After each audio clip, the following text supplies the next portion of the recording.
ચોમાસું પાછું ખેંચાતા ચિંતા વધી, પરંતુ પ્રી મોન્સૂન એક્ટિવિટીના કારણે આગામી દિવસોમાં ભારે વરસાદની આગાહી.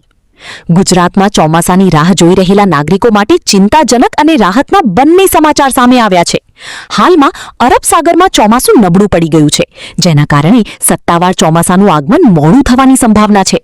જો કે બીજી તરફ બંગાળની ખાડીમાં સિસ્ટમ સક્રિય હોવાથી રાજ્યમાં પ્રી મોન્સૂન એક્ટિવિટી વેગવાન બનશે અને આગામી દિવસોમાં ગાજવીજ સાથે ભારે વરસાદ પડવાની સંભાવના છે.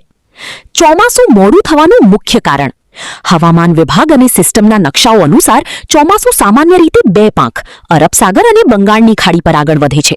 હાલમાં બંગાળની ખાડી સક્રિય હોવાથી યુપી, બિહાર, ઝારખંડ અને ઓડિશા જેવા રાજ્યોમાં સારો વરસાદ થઈ રહ્યો છે.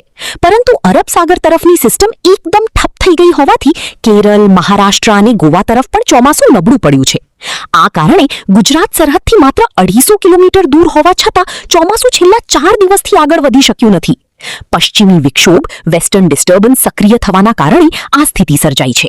વૈશ્વિક એજન્સીઓ દ્વારા આ વર્ષે અલ નીનોની અસરને લીધે પૂર, અતિવૃષ્ટિ અને ભારે હીટવેવની આશંકા પણ વ્યક્ત કરવામાં આવી છે. અંબાલાલ પટેલની મોટી આગાહી. હવામાન નિષ્ણાત અંબાલાલ પટેલે નવી આગાહી જાહેર કરતા જણાવ્યું છે કે ભલે ચોમાસું થોડું લેટ થયું હોય, પરંતુ 18 તારીખથી 28 તારીખની વચ્ચે ગુજરાતમાં ચોમાસાની પૂરેપૂરી શરૂઆત થઈ જશે. આ 10 દિવસ દરમિયાન સમગ્ર ગુજરાતમાં અતિભારે વરસાદ પડવાની અને ભૂક્કા બોલાવવાની પ્રબળ સંભાવના છે. કઈ તારીખોમાં ક્યાં પડશે વરસાદ? Pre monsoon activity. રાજ્યમાં 12, 13, 14 અને 15 તારીખ દરમિયાન પ્રી મોન્સૂન વરસાદની આશા છે. 12 અને 13 તારીખ સૌરાષ્ટ્રના સુરેન્દ્રનગર, બોટાદ, ધોળેરા, રાજકોટ, ગોંડલ, ગઢડા, ભાવનગર, પાલીતાણા અને અલંગ પંથકમાં ગાજવીજ સાથે વરસાદ પડી શકે છે.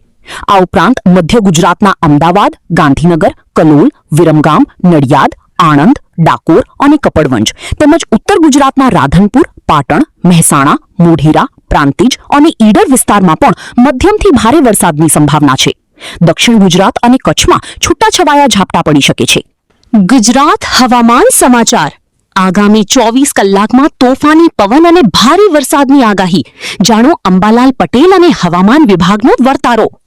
ગુજરાત રાજ્યમાં આગામી 24 કલાક બાદ હવામાનમાં મોટો પલટો આવવાની સંભાવના છે.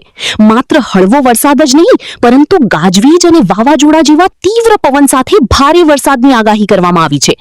ઉત્તર ભારતમાં સક્રિય થયેલા મજબૂત પશ્ચિમી વિક્ષોભ વેસ્ટર્ન ડિસ્ટર્બન્સના કારણે ગુજરાતના વાતાવરણમાં આ મોટો ફેરફાર જોવા મળશે.